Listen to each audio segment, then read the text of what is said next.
American soccer fans, welcome to episode 117 of the USA Soccer Cast. We are bringing you everything about the U.S. national teams, the players, the leagues, and everything else that impacts the game of soccer in these United States. I'm Donald Wine. It's October 25th, 2023, and we have a women's national team window upon us. It all starts tomorrow, or as you get this in your feed, on Thursday, October 26th, when the U.S. women's national team take on Colombia in Salt Lake City. It's the first of two matches that they will play against Colombia this weekend, the other coming on Sunday in San Diego. I will see you all in San Diego at Snapdragon. Of course, San Diego, that's the start of 3 straight weekends of women's soccer at that stadium. The women's national team match on Sunday. Then the San Diego Wave will host their first NWSL playoff game as the Shield winners the following weekend. And then on November 11th, we have the NWSL championship that will also take place at Snapdragon Stadium. So should be a great set of weeks of soccer for those San Diegans. Should be a fun weekend for U.S. soccer. And this is an intriguing matchup because, as I mentioned, we are facing Colombia. Colombia made it to the quarterfinals of the 2023 Women's World Cup, and they dazzled as they did. There are some great players on this team, from the veterans, Carolina Arias, Lydia Andrade, and Daniela Montoya. But we also have some of the next greatest players in the world. Some of these youngins.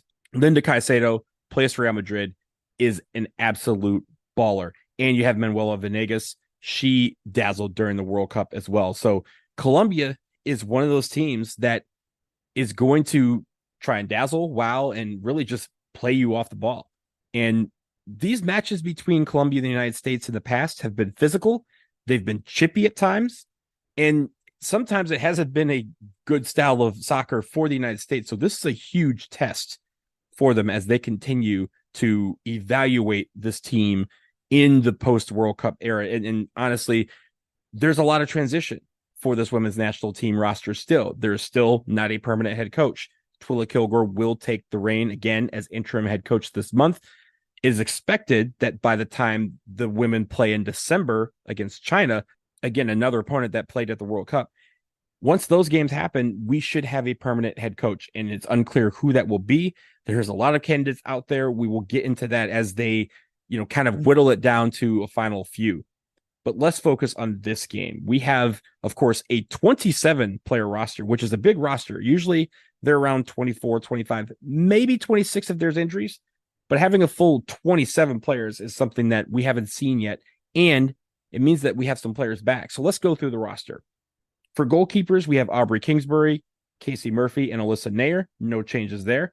For defenders, we have Elena Cook, Crystal Dunn, Emily Fox, Naomi Girma, Sofia Huerta, Casey Kruger, Becky Sauerbrunn, Emily Sonnet, and M.A. Vignola. The big one on this list, Becky Sauerbrunn, who, unfortunately, the captain before the World Cup, had to miss the World Cup due to injury, is now back on the team. And again, she thinks it's a chance for her to fight once again for her spot. And I like that mentality. Fight for everything that you have, even though she's getting up there in years and the number of years she's been on this national team. She is a world-class veteran, a legend on this team. And as some of the legends that we said goodbye to last month, Becky is a part of that crew. But she is saying, no, I want to play this out. I want to play for my spot. I want to earn every minute that I get, and I want to help this team win. For midfielders, we have Sam Coffey, who returns to the team, Savannah DeMello, Lindsay Horan, Olivia Moultrie in her first ever call-up to the national team. And then we also have Ashley Sanchez and Andy Sullivan in their returns to the team. And then forwards, Mia Fischel's back, Ashley Hatch, Alex Morgan, Midge Purse, Trinity Rodman, Jaden Shaw, Sophia Smith is back after being injured, Alyssa Thompson, and Lynn Williams. That is a loaded front core, or at least front unit of players. 9 forwards, 9 defenders, 6 midfielders to couple with the 3 goalkeepers on this roster. I honestly don't know what to expect from this team this weekend, because there's a lot of formations that they could try out. There's a lot of players who need to get time on the field to kind of see, again, how they play and if they can produce. There's going to be a lot of questions about who's going to provide scoring, who's going to, again, try to separate themselves from the rest of the pack. This 27-person roster, of course, there's going to be people coming in and out over the next few months. But as we get to the Women's Gold Cup, that number reduces to 23. And then once we get to the Olympics next summer, that is going to be 18, maybe with a few alternates, but for the actual roster, the ones that would get the medals, there's only 18 of them. And it's going to be a very fun way. And it's going to be a very interesting few months because the United States women's national team, again, has a lot of transition. There's some players who are fighting for that final opportunity to win a gold medal. And then there's also this new crop of players who are coming up who want to show that they are the core of this team, that they're not the future anymore, that the future is now, and that they should be the ones kind of taking this torch and moving it forward and taking this team, putting it on their back. I'm really excited to see them play Colombia because, again, I think it's an intriguing matchup, fascinating matchup, especially given how well Colombia played at the Women's World Cup.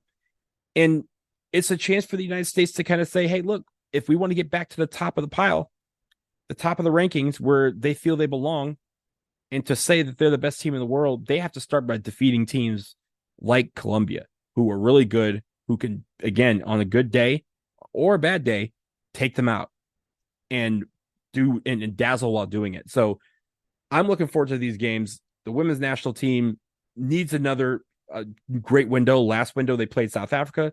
They did not concede a goal. It'd be great to do that this time around, but it's hard to expect that when you have some of the firepower that Las Cafeteras have on their roster. So we'll leave it there. Going to take a quick break. On the other side, an interesting mailbag question that I would love to discuss after this.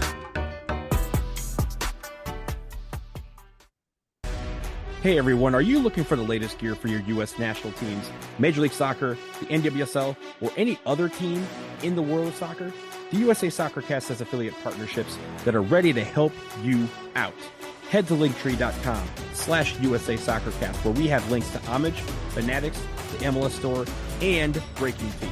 You can get the jersey, shirt, hat, or accessory you're looking for to support your team, while also saving some money and helping this show in the process. Again, linktree.com/USA Soccercast. Click on the links and get your gear. And we thank you as always for your support of the show.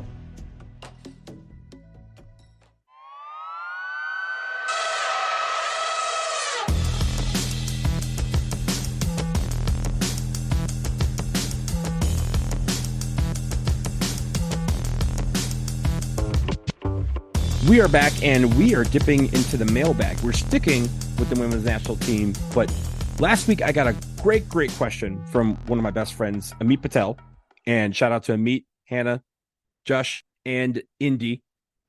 I wanted to discuss this question because I think in light of Megan Rapinoe retiring, it brought up a lot of feelings and a lot of thoughts in my mind about where I could go. And so the question that Amit asked is, with Megan Rapinoe retiring, who is your all-time top 11 for the U.S. women's national team, or top roster? You can have a starting 11 and a bench. So, Amit, I'm going to take privileges, and I'm going to say I'm going to do a full 18, a starting 11 and a bench. And when you think about some of the players that have come through this program from the mid-1980s until now, it's very hard.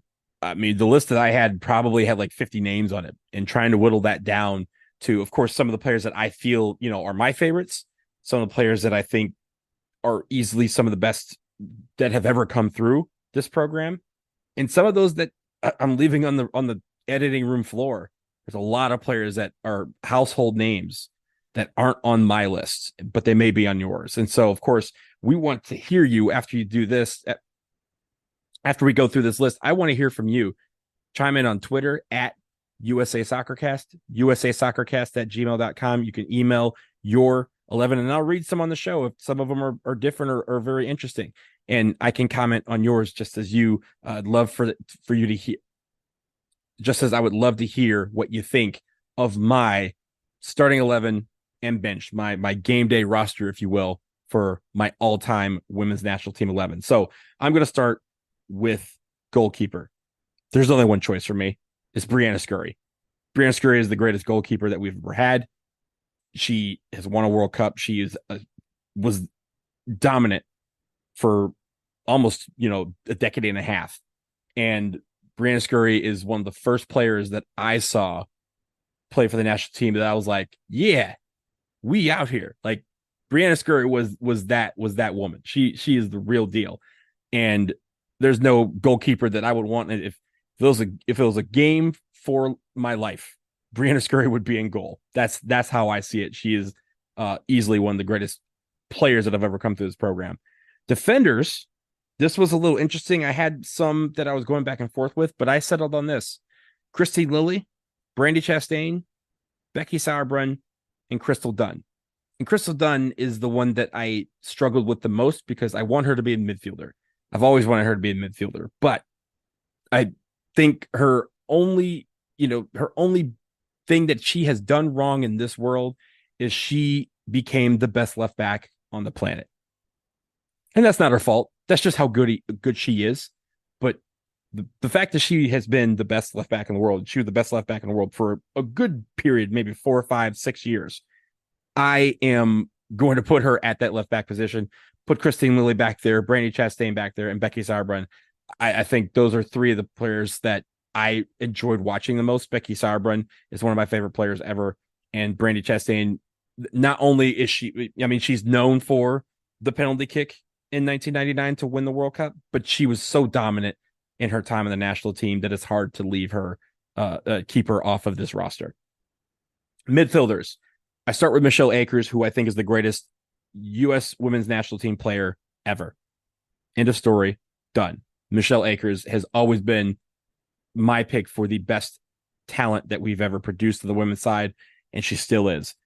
Lauren Holiday, an absolute beast in the midfield.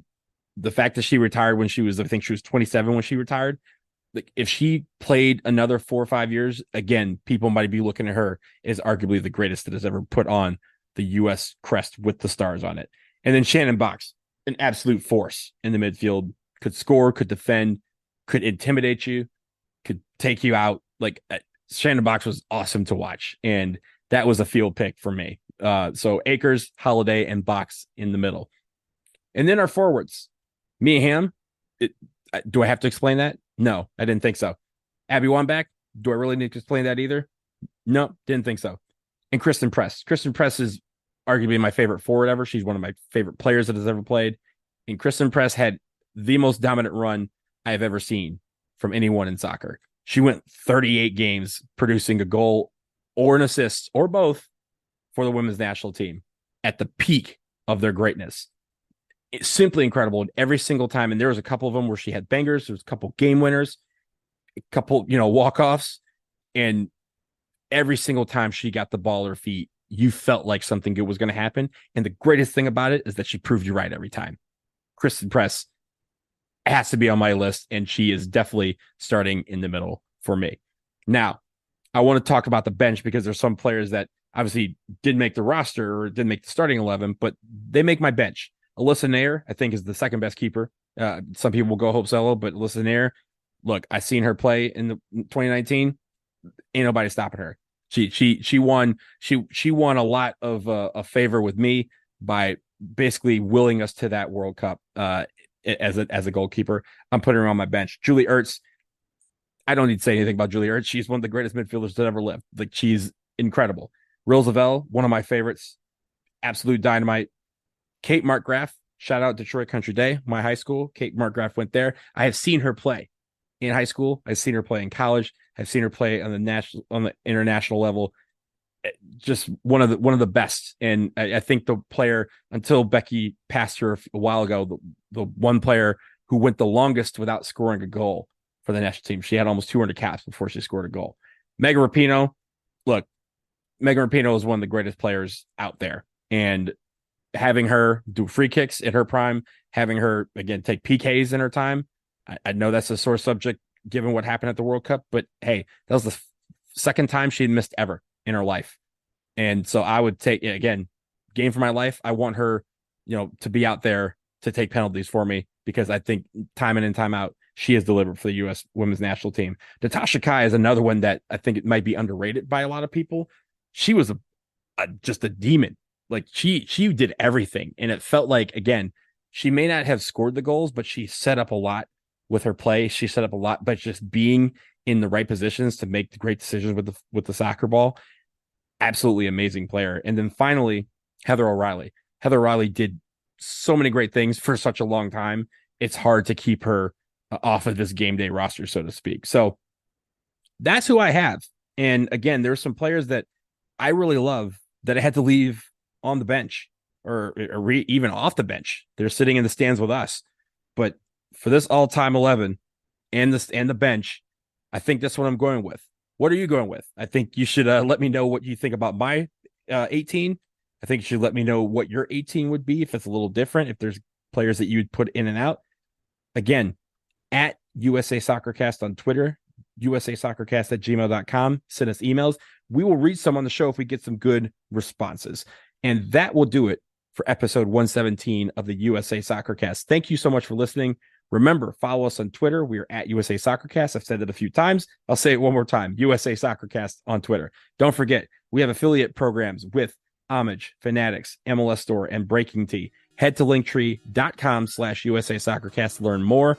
You can click the links to those sites, and you can support the show while getting the latest and greatest gear. And again, topic suggestions are welcome. Thank you again to my buddy Amit Patel for that question about the all-time women's national team roster. Email your topic suggestions, email your questions to usasoccercast@gmail.com, or again, you can tag us on Twitter. We'll talk to you again soon. Peace.